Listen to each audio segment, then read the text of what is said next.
ओ नमस्तनन्ताय सहस्रमूर्तये सहस्रपादाक्षशिरोरुहावे सहस्रनाम्नि पुरुषाय शाश्वते सहस्रकोटियुगधारिणे नमः। आदरणीय भक्त सज्जन वृंद, जय श्री राधे, जय श्री कृष्ण। आउनुहोस् आजको यो दिव्य पवित्र पावन सत्सङ्गलाई शुभारम्भ गरौँ। पूर्व प्रसङ्गमा हामीले ब्रह्मस्तुतिलाई प्रारम्भ मात्र गरेका छौँ, शुभारम्भ गरेका छौँ। ब्रह्माजीले विलक्षण स्तुति गर्नुभएको छ, अत्यन्त मर्मस्पर्शी छ, मनलाई छुनेवाला छ। ब्रह्माजी के भन्नुहुन्छ, यो संसारमा यदि कोही प्रणाम गर्ने योग्य छ कोही भने त्यो एकमात्र हजुर हुनुहुन्छ। यस्ता हजुरका ती श्री चरणमा मेरो कोटि कोटि प्रणाम छ। हजुर मेघश्याम हुनुहुन्छ,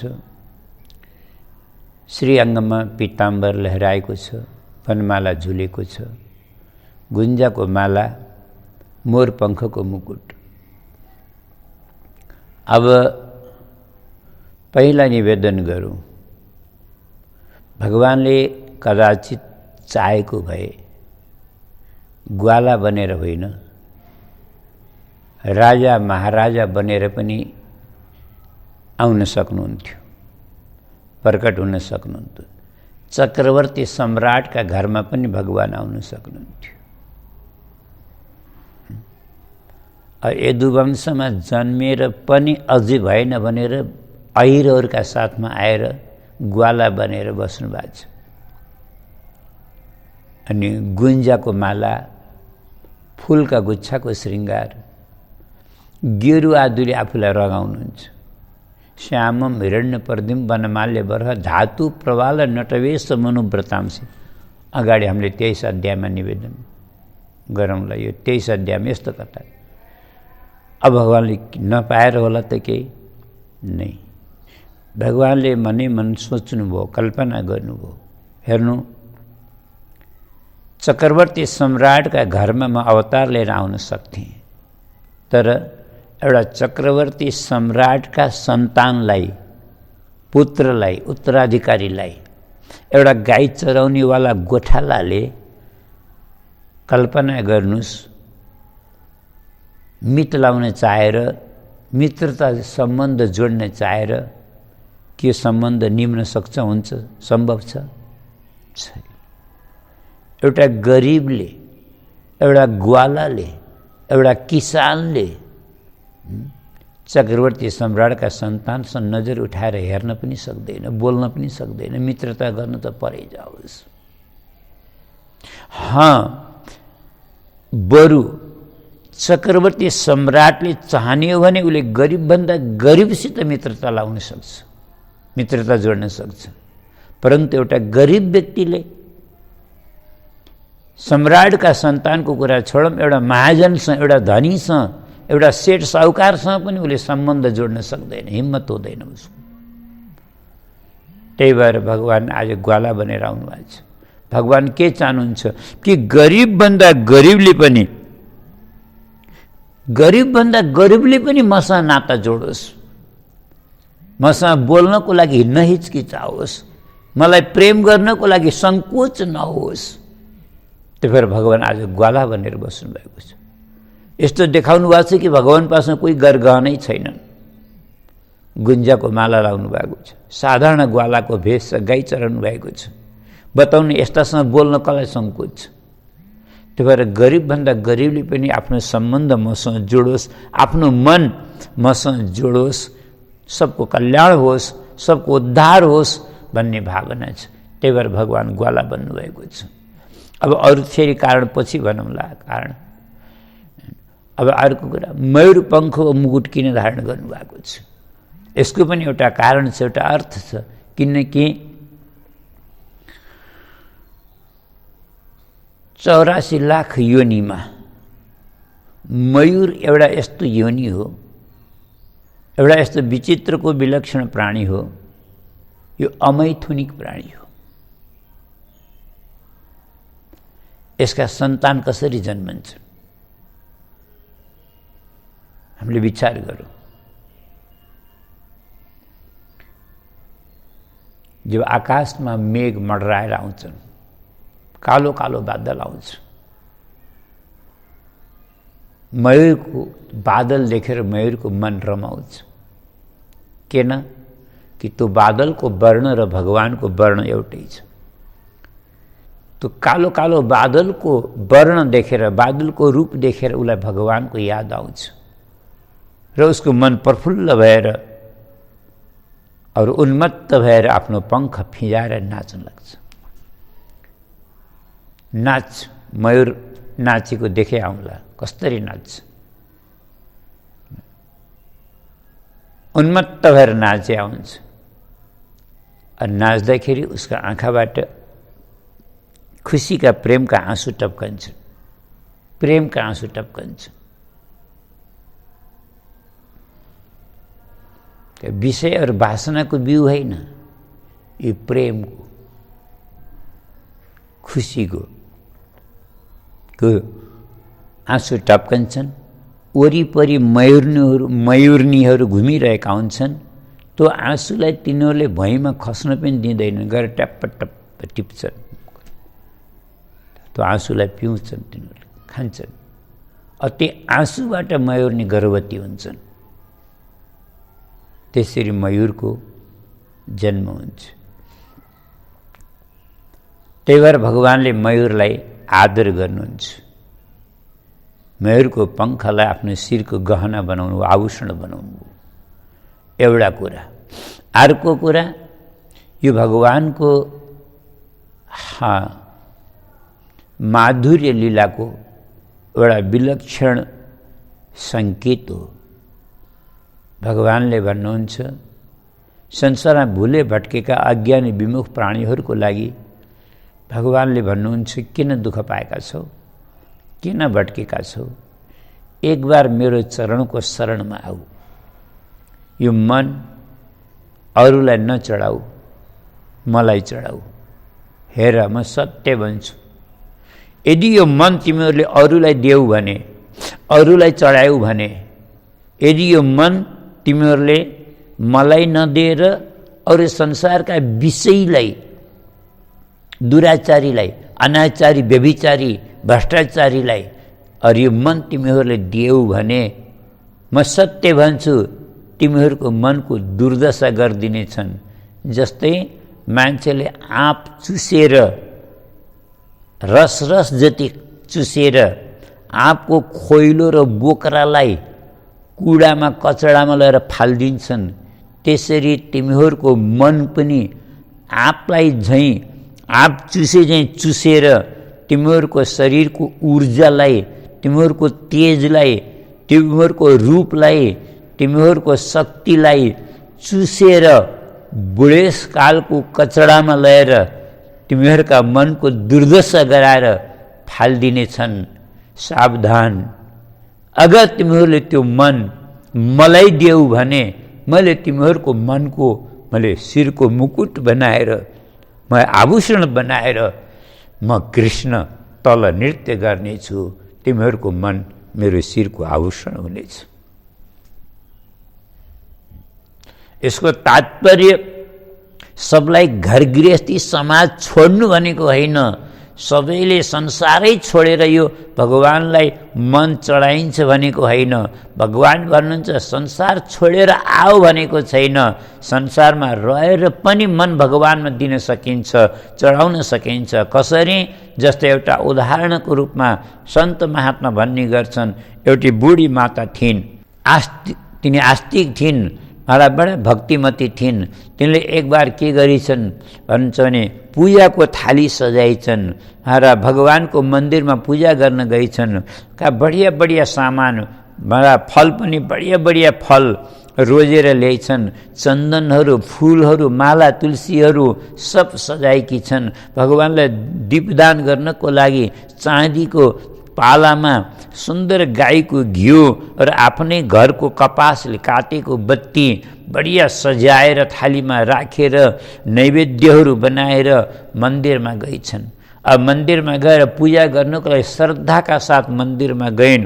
मन्दिरमा गएर मन्दिर अत्यन्त सुन्दर भव्य राम्रो बनेको थियो। मन्दिरको शोभा हेर्न लागिछन्। मनले सोचिछन्, आहा कति राम्रो मन्दिर रहेछ।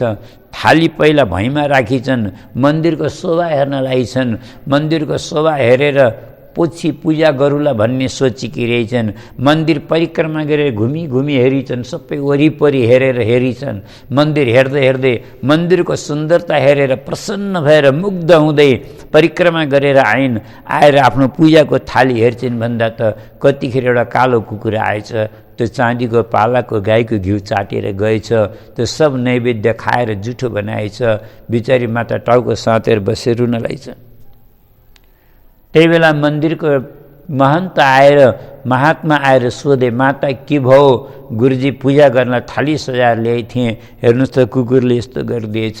र महात्माले भने, माता तपाईले जुन काम गर्न आउनुभएको थियो पहिला त्यो काम गर्न पर्ने थियो। मन्दिर कहीँ भागेर थोरै जानेवाला थियो। मन्दिरको शोभा त पछि हेरेको भए पनि त हुन्थ्यो। पहिला कमसेकम आएर सरासर मन्दिरमा गएर भगवानको दर्शन गरेर भगवानलाई आफ्नो मन चढाएर भगवानको सेवा पूजा गरेर अनि हारा प्रसादी पनि खाएर अनि रित्तो थाली राखेर आनन्दले जति घुमेको भए पनि हुन्थ्यो। त्यो कुकुरले के गर्थ्यो र अनि के गर्न सक्थ्यो र तपाईको काम बन्ने थियो। तपाईले उल्टो गर्नुभयो, मारा उल्टो काम गर्नुभयो। शोभा पछि हेर्नुपर्ने, पुरा मन भगवानलाई पहिले अर्पण गर्नुपर्ने, परन्तु तपाईले पहिला शोभा हेर्न थाल्नुभयो पछि। र त्यस्तै यो संसारमा पनि मान्छे नास्तिक कोही छैन, सब आस्तिक छन्। भगवानले सबले भगवानलाई मान्छन्, तर सबैले बुढेसकाल पर्खेका छन्। मारा कसैलाई तीर्थ गर्न जाम भनो, अझै बेला भएको छैन, मेरो बुढेसकाल आएन भन्छन्। मठ मन्दिरमा जानु भनो, म बुढेसकाल आएको छैन, अझै मठ मन्दिर जाने बेला भएको छैन। गरमलाई त नि बुढेसकालमा भन्छन्। मारा यो मन मारा भगवानलाई दिनुभन्दा पहिला भगवानलाई मान्न त मान्छन्, परन्तु मन भगवानलाई दिन सकेका छैनन्। भगवानलाई मन दिनुभन्दा पहिला संसारीहरूलाई, विषयीहरूलाई, स्वजन सम्बन्धीहरूलाई दिन्छन्। मारा स्त्री पुरुषहरूलाई दिन्छन्, अरूलाई दिन्छन्। त्यही भएर अरूलाई यो मनको दुर्दशा बनाएर मारा बुढेसकालको कचडामा लगेर फालिदिन्छन्, मनको दुर्दशा गराउँछन्। अनि त्यसपछि जब महाराज शरीरमा शक्ति रहँदैन, इन्द्रियमा दम छैन, हिँडेर मन्दिर जाने खुट्टामा शक्ति छैन, भगवानको रूप दर्शन गर्ने आँखामा ज्योति छैन, शक्ति छैन, भगवानको सेवा पूजा गर्ने हातमा शक्ति छैन।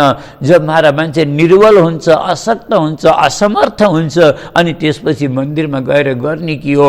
कथा सुन्न बसिया छ, कानले सुन्दैन, बुझ्दैन, किनकि मन पनि संसारमा आसक्त अनुरक्त भइसकेको छ। भगवानको भित्र मारा अनुरागै आउन सक्दैन। त्यही भएर सबभन्दा पहिला यो मन भगवानलाई चढाउने, पहिला शरणागत हुने, पहिला भगवानको भक्त हुने, अनि यो मन भगवानलाई अर्पण गरेपछि अनि त्यसपछि संसारका विषयहरू वासनाको खूब भोग गर्नु, खूब मोज मस्ती गर्नु, केही फरक पर्दैन। किनकि यो मनमा पहिले भगवान बसिसकेका हुन्छन्। जसका मनमा एक बार भगवान बसेका हुन्छन्, याद राख्नुहोला, त्यो संसारमा जति विषयको सेवन गरे पनि त्यसलाई विषयले त्यसलाई कहिले विमुख गर्न सक्दैन, त्यसलाई कसैले विषयले पनि त्यसलाई भट्काउन सक्दैन। किनकि एक बार जो भगवानको भयो त्यो सधैँको लागि भयो। भगवानले पनि भन्नुहुन्छ, सकृदेव प्रपन्नाय तवास्मीति याचते, जसले एक बार मेरो शरणागत भएर हे प्रभु तपाईँ मेरा हुनुहुन्छ, म तपाईँको हुँ भनेर एक बार भन्छ, मनले भन्छ भनेदेखि त्यसले दुबारा भलै मलाई बिर्सुस्, तर मैले त्यसलाई बिर्सन्न, त्यो सदा सदाको लागि मेरो हुन्छ भनेर भगवानले भन्नुहुन्छ। त्यही भएर भगवानले मयूर पङ्खको मुकुट बनाएर धारण गर्नुको यो कारण, यो तात्पर्य। परिपिच्छल सन्मुखाय वन्यस्रजे कवल वेत्र विषाण वेणु लक्ष्म श्रिये मृदुपदे पशुपङ्गजाय। यस्ता दिव्य अद्भुत छवि भएका हे श्याम सुन्दर, हे गोविन्द, हे जनार्दन, हे जगन्नाथ, मेरो अपराधलाई क्षमा गर्नुहोस्। किनकि म त अज्ञानी और अभिमानी छु। मलाई थाहा छ हजुर यहाँ किन आउनुभएको, हजुरको अवतार, हजुरको प्राकट्य किन भएको हो। ब्रह्माजी भन्नुहुन्छ अस्यापि देव वपुषो मदनुग्रहस्य। भगवानको यो दिव्य श्री विग्रह धरतीमा प्रकट किन भएको भनेर ब्रह्माजी भन्नुहुन्छ म जस्ता अज्ञानीको र अभिमानीको कल्याण गर्नको लागि, उद्धार गर्नको लागि हजुर यहाँ आउनुभएको मदनुग्रहस्य, म जस्तालाई अनुग्रह गर्नको लागि। मतलब म जस्ता विमुख अज्ञानी और अभिमानी प्राणीलाई हजुरले अनुग्रह अनुकम्पा गर्नको लागि हे प्रभु करुणा गरेर हजुरले यो धरतीमा हजुर प्रकट हुनुभएको हो। हजुरलाई प्रणाम गर्दछु। मदनुग्रहस्य और स्वेच्छामयस्य। हजुर हामी जस्तो प्रारब्धले वशीभूत भएर प्रारब्ध कर्म भोग्नको लागि आउनुभएको होइन। जस्तै यो संसारमा आउनु त हामी पनि आएका छौँ, अब भगवान पनि आउनु भएको छ, तर फरक के छ? अन्त हामी आफ्ना पूर्व जन्म कर्मको फल भोग्न आएका छौँ। हामी आफ्नो प्रारब्धले आएका छौँ, हामी आफ्नो संस्कारले आएका छौँ। हामी स्वतन्त्र छैनौँ, हामी परतन्त्र छौँ। हामी सुख और दुख भोग्नको लागि हामी बाध्य छौँ, हामी वशीभूत छौँ, मजबुर छौँ। परन्तु भगवान प्रारब्ध भोग्न आउनुभएको होइन, भगवान पूर्व जन्मकी कर्मको फल भोग्न आउनुभएको होइन। भगवान त हामी जस्ता प्राणीको उद्धार गर्न आउनुभएको। भगवान सच्चिदानन्दमय हुनुहुन्छ। त्यही भएर हामीले सबभन्दा पहिले के भन्छौँ? सच्चिदानन्द रूपाय स्वेच्छामयस्य। ब्रह्माजी भन्नुहुन्छ भगवान श्रीकृष्णको शरीर हाम्रो जस्तो पञ्चतत्त्वले बनेको होइन, सच्चिदानन्दमय हो। यो कुरा हामीले बुझ्यौँ भने श्रद्धा पनि बढ्छ। महाभारतमा एउटा श्लोक आउँछ यही कुरालाई पुष्ट गर्नको लागि। भगवान श्रीकृष्णको शरीर पांच भौतिक होइन। यो व्यक्ति भौतिकम देहम कृष्णस्य परमात्मन, अर्थात जसले भगवान श्रीकृष्णको शरीरलाई पांच भौतिक हो, पंच तत्त्वले बनेको हो भनेर यदि भन्छ भने त्यस्तो मान्छेको मुख पनि नहेर्नु अरे।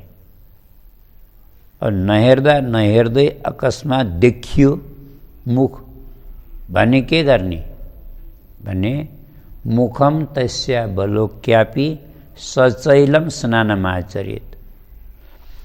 भगवान श्रीकृष्णको शरीर पंचतत्त्वले बनेको हो भन्ने मान्छेको मुख देखियो भने कपडा नउतारिकन गएर गंगाजीमा स्नान गर्ने। सवस्त्रम सचैलम स्नानमाचरित। सवस्त्र माने हाम्रा वस्त्र पनि त्यति फोहोर आउँछन् उसका नजरले भने अब हामी कल्पना गरौँ भगवानको जन्म मृत्यु कसरी हुन सक्छ। पंचतत्त्वको शरीरको पो जन्म मृत्यु हुन्छ। तर भगवान त खाली प्रकट हुनुहुन्छ र अन्तर्धान हुनुहुन्छ। भगवानको सच्चिदानन्दमय शरीर हो। त्यही कुरो ब्रह्माजी स्वेच्छामयस्य न तु भूतमयस्य कोपी न कि पांचभौतिक। हजुरका चरण कमल कस्ता छन्? यो ब्रह्माजीको आफ्नो भाव हो। श्रेय श्रुतिम, श्रेय भनेको कल्याण का एकमात्र स्रोत भगवानका चरण कमल। यस्ता श्री चरणको, यस्ता भगवानका चरण कमलको भक्ति रूपी उपासनालाई छोडेर श्रेय श्रुतिम भक्ति मुदयस्यते विभो क्लिश्यन्ति ये केवल बोध लब्धये। ये केवल बोध लब्धये मतलब जो मात्र शुष्क ज्ञानोपार्जनको लागि परिश्रम गर्छन्, उद्योग गर्छन्, पुरुषार्थ गर्छन् भने ती मनुष्य ब्रह्माजी भन्नुहुन्छ बिचरा हुन्, त्यसले जिन्दगीभर पुरुषार्थ गरेर उद्योग गरेर पनि केही पाउँदैनन्। जस्तै भुस कुट्नेवालाले के पाउँछ? भुस ल्याएर, धानको भुस ल्याएर ढिकीमा राखेर अनि दिनभरि कुटेर अनि त्यसले चामल पाउँछ? पाउँदैन। केवल परिश्रम मात्रै पाउँछ, माने दुःख मात्रै पाउँछ। त्यस्तै ब्रह्माजी के भन्नुहुन्छ? क्लिश्यन्ति, क्लेश पाउँछन्। ये केवल बोध लब्धे, जो केवल शुष्क ज्ञान हो, शुष्क ज्ञान हो पर ज्ञान को निंदा है न, शुष्क ज्ञान को, भक्ति रहित ज्ञान को, भगवत प्रेम रहित ज्ञान को, त्यसैलाई शुष्क ज्ञान भनेको। शुष्क ज्ञान को लागि पुरुषार्थ गर्नेवालाले जिन्दगीभर पुरुषार्थ गरे पनि क्लेश बाहेक अरू केही पाउँदैनन्। हे प्रभु के भन्नुहुन्छ? आहा, ब्रह्मको स्तुति त सब एक भन्दा एक छ। सबै स्तुतिका सबै श्लोकहरू अद्भुत दिव्य विलक्षण छन्, तर एउटा श्लोकमा त ब्रह्माजीले मुक्तिको ग्यारेन्टी दिनुभएको छ, और सबैको लागि, प्राणी मात्रको लागि। भने एउटै श्लोकले मुक्तिको ग्यारेन्टी छ। होइन, अब यहाँ एउटा शङ्का हुन्छ, एउटै श्लोकले मुक्तिको ग्यारेन्टी छ भने फेरि 18,000 श्लोक किन पढ्न पर्यो भनेर कसैका मनमा शङ्का होला। कल्पना गर्नु, यो त कस्तो हो भने एउटा मान्छेको टाउको दुखो, अस्पतालमा गयो, डाक्टरलाई भन्यो डाक्टर साहब टाउको दुखेछ। डाक्टरले एउटा गोली, एउटा ट्याब्लेट दियो, ल सुत्ने बेला पानीसित खाएर सुत्नु सन्चो हुन्छ। खाएर सुत, बिहान उठ्दा छ्याङ्ग, बडा खुसी भयो। अनि गयो डाक्टरको पासमा, डाक्टर साहब एउटा कुरा बताउनुहोस्, त एउटा गोलीले सन्चो हुने रहेछ, यसरी छ्याङ्ग भयो, मलाई आनन्द भयो, पनि तपाईँले त्यत्रो अस्पतालभरि दबाई किन राख्नुभएको भनेर त्यसले प्रश्न गर्छ भने डाक्टरले के उत्तर देला? त्यस्तै चाहिँ मुक्ति त एउटै श्लोकले हुन्छ, यो सत्य हो। परन्तु मान्छे आफ्नो आफ्नो पात्रता, योग्यता, आफ्नो आफ्नो अधिकार, जस्तै रोग अनेक प्रकारको हुन्छ, त्यस्तै बन्धन पनि अनेक प्रकारको हुन्छ। यो पनि एउटा भवरोग हो, यो पनि अनेक प्रकारको रोग हुन्छ। त्यही भएर अनेक श्लोक चाहिन्छन्। कसैलाई कुन श्लोकले काम गर्छ, कसैलाई 18,000ले पनि काम गर्दैन, अब गर्नेलाई एउटै श्लोकले गर्छ। फेरि अस्तु व्याख्या नगरिकन ब्रह्माजीले भनेको कुरा बुझ्ने प्रयास गरौँ। त्यो श्लोक हो, तत्तेऽनुकम्पां सुसमीक्ष्यमाणो भुञ्जान एवात्मकृतं विपाकम्। आत्मकृतं विपाकम भुञ्जान मतलब आफूले गरेका पूर्व जन्मका कर्मको परिणामलाई विपाक भन्छन्। पूर्व जन्मकृत कर्मको फल, परिणाम, त्यसलाई विपाक भनिन्छ। कर्म विपाक नामकै छुट्टै पुस्तक ग्रन्थ पाइन्छ। कर्म विपाक त्यो पढ्न कठिन छ, बुझ्न गाह्रो छ, तर मान्छेले त्यो पढ्न सक्छ भने उसलाई यो पनि थाहा हुन्छ म पूर्व जन्म म को थिएँ भन्ने कुरा। यति मात्रै होइन, अझ मरेर अर्को जन्म मेरो कुन योनिमा हुन्छ भन्ने कुरा तक थाहा पाउँछन् मान्छेले त्यो पढेर। तर पूर्व जन्मकृत कर्मको फललाई विपाक भनिन्छ। त्यसलाई भोग्दो, भुञ्जान माने भोग्दो छँदो। अनुकम्पाम सुसमीक्ष्यमाण, भगवानको नित्य निरन्तर अनुकम्पाम, अनुग्रहको अनुभव गर्छ भने, अर्थात् अब यसरी बुझौँ है, पूर्व जन्मको कर्मानुसार कोही मान्छे सुखी छ, कोही दुखी छ, कोही रोगी छ, कोही भोगी छ, कोही योगी छ, कोही अमीर छ, कोही गरिब छ, कोही कस्तो छ, कोही सोझो साधु छ, कोही घमण्डी छ, कोही रिसा छ, कोही ईर्ष्यालु छ। अनेक प्रकारको प्रकृति हुन्छ, अनेक प्रकारको स्वभाव हुन्छ, अनेक प्रकारको कर्मको फल हुन्छ। त्यही भएर मान्छे जो जस्तो परिस्थितिमा छ, जस्तै कोही गरिब छ भनेर गरिब छु भनेर नआत्तिनु, अमीर छु भनेर नमात्तिनु। दुवै परिस्थितिमा एउटै भावले, समभावले भगवानका अनुकम्पाको अनुभव गरेर प्रसन्न रहेर भगवानलाई धन्यवाद दिएर मुस्कुराएर भगवानलाई धन्यवाद दिँदै प्रसन्न चित्तले आफ्नो जीवनयापन गर्छ भने त्यो मुक्ति पदे दाय भाग, त्यो मुक्ति पदको अधिकारी हुन्छ। दाय भाग भन्छन्। एउटा पिताका चावडा छोरा छन्, चावडै छोरा बराबर अधिकारी हुन्छन् कि नै बाउको सम्पत्तिको, लडेर पनि आफ्नो हक लिन्छन्, आफ्नो अधिकार लिन्छन्। त्यस्तै मुक्ति पदे सदाय भाग, त्यो मुक्तिको अधिकारी हकदार हुन्छ अरे। यस विषयमा एउटा सानो दृष्टान्त निवेदन गर्न मन लाग्यो कबीरदासजीको। कबीरदासजी बडा मस्त महात्मा हुनुहुन्छ, गरिब भए पनि बडा आनन्द, बडा मस्त। काशीमा बनारसमा उहाँको कुटिया छ, आफ्नो कुटियामा आनन्द बडा मस्त रहनुहुन्छ, कीर्तन गर्नुहुन्छ। मान्छेले उहाँलाई चिन्दैन, कसैले उहाँलाई बौला हो, पागल हो पनि भन्छन्, कसैले काम नपाएको जोगी हो भन्छन्, परन्तु उहाँ आत्माराम हुनुहुन्छ, आत्मरमण गर्नुहुन्छ, भगवानमा समर्पित महात्मा हो। उहाँलाई मस्तीमा जब कीर्तन गर्नुहुन्छ त उहाँका कुटियाको आडमा बगलमा एउटी वेश्याको, त्यो पनि नगर वेश्याको महल रहेछ। उसको त 7 तले घर, के नगर वेश्या थी। उसका पासमा त ठुला ठुला राजा महाराजाहरू आउने, शेर साहुकार जमिदारहरू आउने, एक रातमै हजारौं लाखौं करोडौं उडाएर दिएर जाने। वेश्याहरूको पासमा धन सम्पत्तिको कहाँ कमी हुन्छ।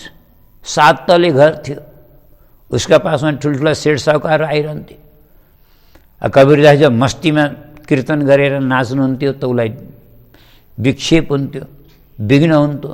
उसले आएर भनी, महात्माजी भजन गर्न पनि चिच्याउनु पर्छ र पागलले नै अलि सुस्त सुस्त गर्नु न।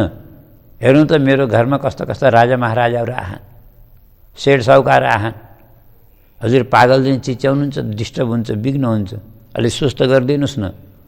महाप्रभुले ठिक छ मैले बिर्सेछु, अनि चाहिँ जाऊ अब सुस्त गर्छु है भनेर पठाइदिनु भयो। अब एकछिन सम्झाए बेला त सुस्त बसेर भजन गर्नुहुन्छ, आनन्दले ध्यान गर्नुहुन्छ, परन्तु जब भगवानको लीला याद आउँछ, भित्रबाट मस्ती आउँछ, झुम्नुहुन्छ गर्दा गर्दा त्यो बेस्याको के याद कुरा के सम्झने हो, के याद हुने हो, के ध्यान दिने हो। जब भित्रबाट मस्ती आउँछ फेरि चिच्याउन थाल्नुहुन्छ, फेरि नाच्न लाग्नुहुन्छ। होइन, अब फक्कड बाबाजीहरूको उखान त सुन्नु होला नि, 8 गाँठ कौपिनमै गिनेन राणा राबरे। सम्पत्तिको नाम एउटा लङ्गोटी मात्रै छ, त्यो पनि महारा 8वटा जग्गा टालेको छ। सम्पत्तिको नाममा त्यस्तो छ। अब पर्व भने राजा र महाराजाको पनि गर्दैनन्, बडा मस्त हुन्छन्, के उजु छैन। जस्तै एउटा नौकामा एकजना बाबाजी महात्मा फक्कड चढ्न लाएछन्, पाइलो पछाडि खिचेछन्। त्यहाँ अरू 10-15 जना बसेका यात्रीले भने, ए बाबा किन फर्कनु, आउनु जाँदैछ नौका। नै एउटा नौकामा 2टा राजा बस्दैनन्। मान्छेले यसो नजर घुमाएर हेरे, कहाँ यहाँ 2टा राजा र एउटा राजा पहिलेदेखि बसिया रहेछन् त्यो नौका। कहाँ छन् 2टा, यहाँ त एउटै राजा बसिया छन् यहाँ। ल देखेन हौ, एउटा राजा त्यहाँ छ, एउटा राजा म कोही कम। अझ एउटा कुरा, यी महात्माहरूलाई, सन्त महात्मालाई हामीले महाराजजी भन्छौँ कि नै? राजालाई राजा मात्रै भन्ने अरे, यी केही पनि नभएका जोगीलाई महाराजजी भन्ने अरे। किन होला, कहिले बुझिया छौँ भन्नु त, कहिले सोचिया छौँ किन हो? महात्माले भनिदिए आफै, सुन त्यसलाई राजा किन भनेको? किनकि त्यसको एउटा राज्य छ, त्यसका प्रजा छन्, त्यसका मन्त्री छन्, त्यसको कोष खजाना छ, त्यही भएर त्यो राजा हो। तर राजा भए पनि त्यसलाई सम्पत्तिको अरू इच्छा छ कि छैन? त्यसलाई राज्यको सीमा बढाउने चिन्ता छ कि छैन? त्यसलाई शत्रुको डर छ कि छैन? त्यसलाई धन सम्पत्ति कोष खजाना अझै बढाउन पाए हुन्थ्यो भन्ने चिन्ता छ कि छैन? जब दुनियाँभरको जसलाई चिन्ता छ त्यो के को राजा हो? यहाँ हेर्नु न, केही पनि छैन। चाह मिटी चिन्ता मिटी मनुआ बेपरवाह, जाको कछु न चाहिए सोही शाहंशाह। यहाँ न चिन्ता छ न चाह छ, केही पनि छैन, आनन्द छ, मस्त छ, रुखमुनि पनि आनन्द छ। त्यही भएर ती राजा हामी महाराजा भन्थे। त्यस्तै अब फक्कड जोगी यस्ता हुन्छन् है। त्यस्तै दुईवटा फक्कडको कथा सुनाऊँ है त। दुईवटा फक्कड रहेछन्, एउटाले अर्कालाई सोधेछ, ए फक्कडदास बाबा के छ हाल खबर, के हुने यो आनन्द छ के, उपरवालाले दियो भने खान्छु, नदिए चित्त बुझाएर बसिरहेको छु। अनि अर्का फक्कडले के भनेछ, यो के को फक्कड हुने हो त, यो त कुकुरको लक्षण हो। कुकुर पनि मालिकका ढोकामा बसेको छ, मालिकले दिए खान्छ, नदिए 7 दिन पनि चित्त बुझाएर बस्छ। त्यसो भए तपाईँ कसरी बस्नुहुन्छ त, म कसरी बस्छु, उपरवालाले दियो भने एक्लै खान्न, बाँडेर खान्छु, उपरवालाले दिएन भने उसलाई पनि धन्यवाद दिन्छु। त बुझ्नु होला कि फक्कडको महाराज महात्माको फक्कडपना कस्तो हुन्छ। त्यस्तै कबीरदासजी पनि बडा फक्कड हुनुहुन्छ। अब फक्कडको महाराज, अब फक्कडको त कथा कति सुनाउने, जति सुनाउने। अझ पहिला कुरो त फक्कड कसलाई भन्छन् है, यसको अर्थ भनौँ है त।